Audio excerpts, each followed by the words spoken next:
வணக்கம் நண்பர்களே. நான் தான் தாவடூர் ரமேஷ் பேசுகிறேங்க. படித்தவர்கள் எல்லாம் அறிவாளியும் அல்ல, படிக்காதவர்கள் எல்லாம் முட்டாளும் அல்ல. ஒரு சின்ன குட்டி கதை சொல்கிறேங்க.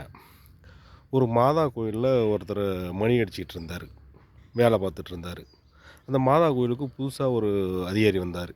அந்த அதிகாரி வந்தோடனே ஸ்ட்ரிக்டாக சொல்கிறாரு, இங்கெல்லாம் படித்தவங்க தான் இருக்கணும், அதனால் படிக்காதவங்களாம் வேலையை விட்டு அனுப்புகிறேன்னாரு. சரிப்பா, டிகிரி படித்தவங்க தான் இருக்கலான்னு பார்த்தாங்க. டிகிரி படித்ததுன்னா பாதி பேர் வேலையை விட்டு போகிற மாதிரி இருந்தது. சரி பரவாயில்ல, 12வது படித்தவங்க வரைக்கும் இருக்கலாம்.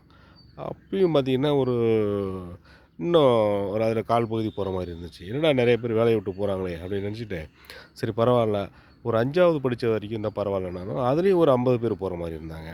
சரி பரவாயில்ல, எழுத படிக்க தெரிஞ்சால் இருக்கலாம், எழுத படிக்க தெரியாதவங்க வேலையை விட்டு போகலான்னாச்சு. எல்லாருமே எழுத படிக்க தெரிஞ்சவங்க.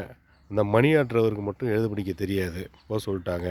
அவர் பார்த்தாரு, ஐயோ என்னடா பண்ணுறதுன்னு சொல்லிட்டு வெளியே அங்கங்கே அலைஞ்சி போய் திரிஞ்சு வந்தார்.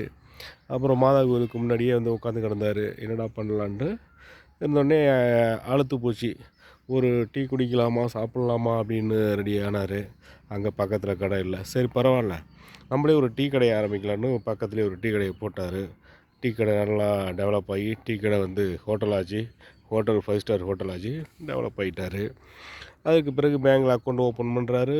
நல்லா கோடிக்கணக்கில் சம்பாதிச்சு நல்லா பெரிய ஆளாக ஆகிட்டுருக்கிறாரு.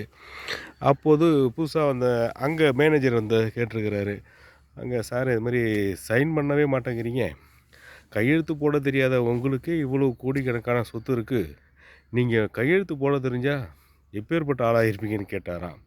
அதுக்கு அந்த கையெழுத்து போட தெரியாத நண்பர் சொன்னாராம், கையெழுத்து போட தெரியாததுனால தான் இந்த பல கோடியை சம்பாரிச்சிருக்கேன். கையெழுத்து போட்டேன்னா மாதா கோயிலில் இன்னும் மணி ஆட்டிக்கிட்டு தான் இருந்திருப்பேன் அப்படின்னாராம். அதனால் ஒவ்வொருத்தரும் அவங்கள அறிவை பயன்படுத்தி டெவலப் பண்ணிக்கணும்.